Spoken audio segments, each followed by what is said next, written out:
Быйыл 3-чү жыл болду. Биз салт катары айланып калган балдарга ушундай оюн зоокторду уюштуруп беребиз. Былтыр көбүнчө балдарга арналган болчу, быйыл бир аз ата-энелер да эс алсын деп, ата-энелерге стимул болсун деп, биринчи местага Дубайга путевка ойнотуп атабыз, экинчи местага Анталияга 2 кишилик жолдомолорду тутуп атабыз. Андан сырткары дагы тиш доктурга дагы сертификаттар ойнотулат. Телевизорлар, стиральный машиналар да, техникаларында түрү бар. Бул эң башкысы балдарды кандай ден соолугун чыңдоого алып келүү, чакыруу. Балдар биздин келечегибиз.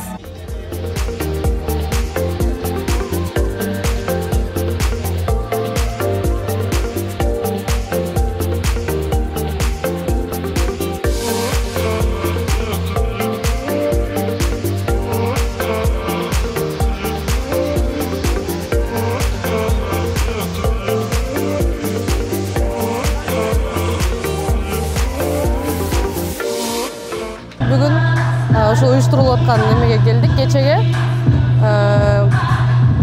Белектери да аябай жакшы. Балдар деле эмес, ата-энелерин да кубантып атышат. Быйыл биринчи жолу катышып атабыз.